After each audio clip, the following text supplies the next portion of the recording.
इस वक्त मैं नवाबगंज एसडीएम कार्यालय के बाहर मौजूद हूँ। आप मेरे पीछे देख रहे हैं, तमाम अधिवक्ता हैं, नारेबाजी कर रहे हैं एसडीएम मुर्दाबाद। तो आखिर ये मुर्दाबाद क्यों हो रहा है, इसके वकील साहब जानना चाह रहा हूँ। सारे एडवोकेट आपके साथ में हैं यहाँ पर। एसडीएम कार्यालय के बाहर मुर्दाबाद के नारे लग रहे हैं, एसडीएम मुर्दाबाद। तो आखिर क्यों हो रहा है मुर्दाबाद? बड़े अफसोस की बात है, यहाँ बहुत समय से बहुत पुराने पत्रकार हैं और कई दिन से ये हमारा आंदोलन चल रहा है। जी जी। और उसके बावजूद ही आप हमसे पूछ रहे हैं कि भाई नहीं आज मुर्दाबाद क्यों हो रहा है? नहीं, अभी 2 दिन से देख रहा हूँ लगातार मुर्दाबाद हो रहा है। इसके पीछे कारण क्या है? स्थानीय प्रशासन की मनमानी और ढुलमुल रवैया है, और जो है न्याय कार्य सही से नहीं कर रहे हैं, मनमाने तरीके से कर रहे हैं। इससे जनता को और अधिवक्ताओं को विशेष परेशानी का सामना करना पड़ रहा है। इसलिए जो है स्थानीय प्रशासन के खिलाफ, जिसमें एसडीएम साहब भी हैं, नायब तहसीलदार शिवा वर्मा है, अन्य नायब तहसीलदार हैं, इन सब के खिलाफ मतलब जो है ये बहिष्कार हमारे साथियों का चल रहा है। कब तक चलेगा ये? जब तक चलेगा जब तक या तो ये अपना कार्य करने का रवैया बदल देंगे या यहाँ से चले जाएंगे तहसील छोड़कर। समस्याएं क्या आ रही हैं? समस्याएं क्या आ रही हैं? समस्याएं तो समस्याएं हैं, और जब समस्याएं नहीं होती तो हम लोग आंदोलनरत क्यों होते? नहीं, कुछ समस्याएं बताएं, लोग और जो लोग हैं वो भी जागरूक हों उस बात से। इस तरीके की समस्याएं आ रही हैं? समस्याएं इस तरीके की आ रही हैं, जैसे हमारे अधिवक्ता साथी एसडीएम न्यायालय में जाते हैं और बहस करते हैं। बहस करने के बाद फाइल में आदेश की तिथि नियत कर दी जाती है। पता चला 1 महीने बाद उसमें आदेश नहीं होता है, फिर से बहस की जाती है, और फिर बहस करने के बाद फिर भी आदेश नहीं होता है। ये मुख्य समस्या एसडीएम साहब के कोर्ट की है ज्यादातर। और जो 38 की फाइलें हैं उन पर आदेश नहीं किए जा रहे हैं। नायब तहसीलदारों के यहाँ जो मतलब दाखिल खारिज की पत्रावलियां हैं वो 1-1 साल और 6-6 महीने तक लंबित हैं, उन पर जो है किसी प्रकार की कार्रवाई नहीं की जा रही है। और कुछ नायब तहसीलदार तो ऐसे हैं जबकि 35 दिन का प्रोक्लेमेशन होता है दाखिल खारिज का, जिस दिन से हम मतलब बात दायर करेंगे अब शासन से जो आएगा मतलब जो है रजिस्ट्री दफ्तर से, तो 35 दिन के बाद उसमें मतलब जो है कार्रवाई होती है, तो वो 13 दिन में कर देते हैं, 12 दिन में कर देते हैं। सुविधा शुल्क लेकर लोगों से मतलब जो है सुविधा शुल्क लेकर जो है वो तत्काल जो है मतलब जो है वो समय सीमा भी नहीं देखते हैं। कानून का इतना बड़ा उल्लंघन कर रहे हैं जिसका कोई मतलब। एसडीएम साहब तो काफी दिनों से हैं यहाँ पर। एसडीएम साहब काफी दिनों से, यही तो बात है। एसडीएम साहब सोचने लगे कि ये बर्दाश्त करते करते मतलब हम लोग सालों से बर्दाश्त कर रहे हैं, लेकिन एक सीमा होती है, और जब सीमा का उल्लंघन होने पर अधिकता बढ़ गई तो फिर मजबूरन हमको जो है सड़क पे आना पड़ा। अभी 3-4 दिन पहले विधायक नवाबगंज जो है वो भी आए थे, काफी नाराजगी उन्हें दिखाई थी। विधायक नवाबगंज जी तो केवल अपने एक व्यक्ति विशेष की वजह से आए, आम जनता की वजह से नहीं आए। हम लोग जो है आम जनता की वजह से मतलब जो है संघर्ष कर रहे हैं। अगर विधायक जी चाहें तो ये 24 घंटे जो है तहसील नवाबगंज में नहीं रुक सकते हैं, इसमें कोई संशय नहीं है। व्यक्ति विशेष मतलब क्या? अरे जैसे उनका कोई व्यक्ति विशेष आदमी फंस गया, उसके खिलाफ कोई कार्रवाई हो गई, तब वो आ गए।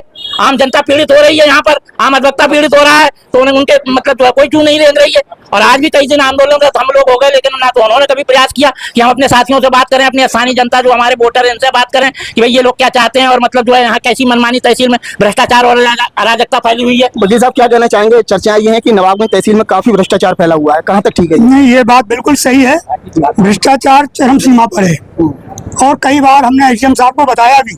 मगर सबसे अफसोस की बात यह है एसडीएम साहब ने कोई भी एक्शन नहीं लिया, कोई भी एक्शन नहीं। जैसे हमारे एसपी जी बता रहे हैं, मतलब राजस्व संहिता अनुसार, नियम अनुसार 35 दिन के बाद ही दाखिल खारिज होना चाहिए। जिसमें पैसा नहीं मिलता उसकी 6-6 महीने जो है नॉन कंटेस्टेड फाइलों में आदेश नहीं होता। जिसमें पैसा मिल गया हराम का पैसा मिल गया, उसमें 12वें दिन 13वें दिन आदेश कर देती हैं, समझे। और जिसमें पैसा पार्टी से मिल गया उसमें ये नायब तहसीलदार लोग फाइल अपने बैग में रख लेती है, महीनों फाइल मिलती नहीं। पर तो जो पक्ष जाए कि भाई कहाँ फाइल है, वो कंप्यूटर ऑपरेटर कर देता है, फाइल तो आपके पास अपने बैग में रहती है, और बैक डेट में ऑर्डर करते हैं, बैक डेट में ऑर्डर कर दिया पैसा लेके। यहाँ इतना भ्रष्टाचार है कि बिल्कुल इन्हीं अधिकारियों के खिलाफ सही मामले में जूता होना चाहिए, जूता। ये जूता खाने के लिए बिल्कुल है। मेरे खुद की व्यक्तिगत फाइल में जिसमें मैं प्रतिवादी था, 2 महीने फाइल वो अंदर रखे रही ना तहसीलदार, समझे। मैं बराबर चाहता रहा कि फाइल मैडम के पास है, 70,000 रुपया लेके बैक डेट में ऑर्डर कर दिया। उसमें रजिस्ट्रेशन डाला 22/5/2025 को, ठीक है। वो 18/3 में ऑर्डर कराई है सोभित कुमार नायब तहसीलदार ने, और इसने भी जो है रजिस्ट्रेशन खारिज कर दिया, बिल्कुल एस पार्टी आदेश। तो ये सब पिटने के भूखे हैं। हमारी इतनी समस्याएं अधिवक्ताओं के सामने आ रही हैं, आम लोगों की हाल होंगे, क्योंकि मुझे ये लग रहा है सबसे ज्यादा पीड़ित यहाँ पे। देखिए, हम लोग कहते हैं कि जब घड़ा भर जाता है ना तो एक दिन फूटता है, तो ये पाप का घड़ा भर चुका है। हम 1 साल से आज नहीं तो कल आश्वासन देते रहे, समझाते रहे, लेकिन जब बिल्कुल समझ से परे हो गई, वो पानी सर से ऊपर आ गया, तब हम लोगों ने ये संघर्ष छेड़ा है और ये आंदोलन हमने छेड़ा है। और इस आंदोलन से पहले भी हम इनको समझाते रहे, इनके विरुद्ध माननीय राजस्व परिषद को भी लिखा है, कमिश्नर साहब को भी लिखा, डीएम जिलाधिकारी महोदय को भी लिखा कि इनकी आदतों में सुधार हो, और जो इनके अधीनस्थ थे उसके बारे में इनसे कहा कि आपके जो नायब तहसीलदार हैं इनकी कार्यशैली अच्छी नहीं है, इनका वर्क का काम का तरीका अच्छा नहीं है, ये फाइलें अपने बैग में रखते हैं, वकील तक को इसका मुआयना नहीं होता, और जिसमें पैसे मिलते हैं वो 12 दिन में आदेश होता है। मेरे पास प्रूफ है, 7 फाइल है जो 12 दिन में आदेश किया इन्होंने। ये आरोप लगा रहे हैं, प्रूफ है आपके पास? जी है मेरे पास, लीजिए। एट ए टाइम आप देख लीजिए, एक पलवर की देर है, कोई ज्यादा देर नहीं लगेगी, मैं आपको अभी दिखाता हूँ। नहीं, पैसे लेने का है क्या? जी जी जी, अरे पैसे, अगर पैसे का गलत आदेश कौन करे?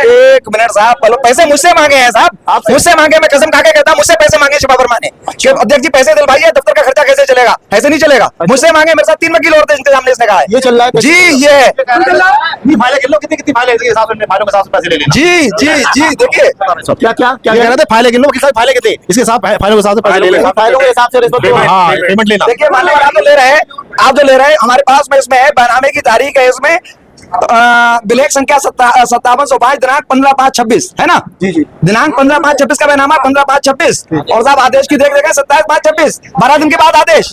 ये जिसमें मोटा मिलेगा 12 दिन में आदेश, जिसमें नहीं मिलेगा 12 साल आदेश नहीं।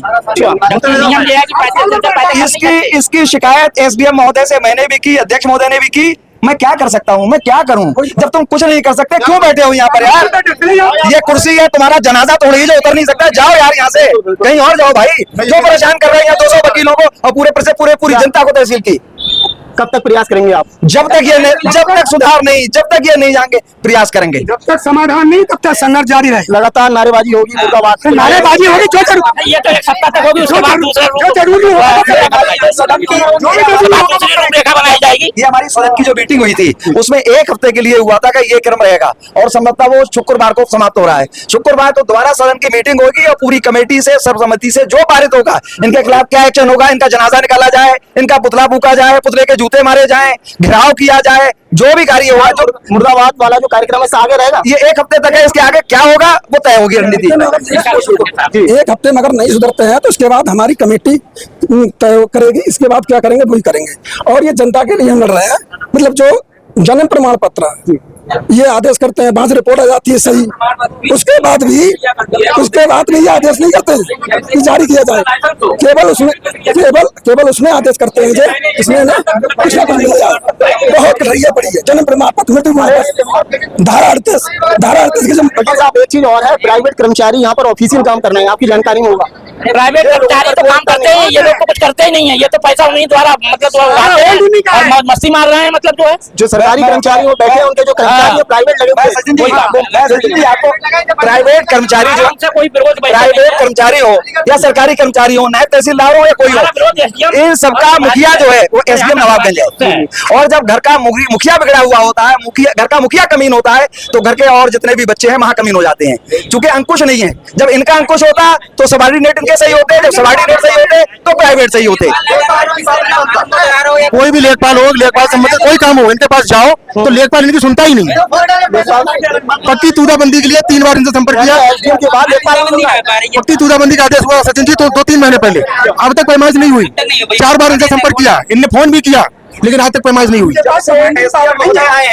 धारा जो असंक्रमणी से संक्रमणी फाइल इनके कार्यकाल में एक भी नहीं हुई है, एक नहीं हुई है। जन्म प्रमाण पत्र ये 6-6 महीने रखे रहते हैं, काश्तकार परेशान हो, किसी पे साइन नहीं। अगर किसी अधीनस्थ की शिकायत लेके आओ, मैं क्या कर सकता हूँ, मैं क्या करूँ, मैं क्या कर सकता हूँ? ये इनका क्या बिहेव है, मतलब ये कि कोई लेनदेन भी नहीं करेगा। अरे आप उपजिलाधिकारी हो, आप सब जिला मजिस्ट्रेट हो, आपकी बहुत पावर है, जिला स्तर पे डीएम की है और यहाँ पर एसडीएम की, आप कुछ भी कर सकते हो। क्या लग रहा है आपको हटना चाहिए नवाबगंज से? बिल्कुल हटना चाहिए। जिस तरह से हाथी को अपनी शक्ति का, अपने शरीर का ज्ञान नहीं होता, ठीक इसी तरह से पवार जी को अपने पद का ज्ञान है ही नहीं कि हम क्या कर सकते हैं। इन्हें तो दोबारा प्रशिक्षण के लिए भेज देना चाहिए, नायब तहसीलदार बना के, और वहां से प्रशिक्षण प्राप्त करके फिर कहीं तैनात करें। इन्हें जानकारी कानून की बिल्कुल नहीं है। ठीक ठीक।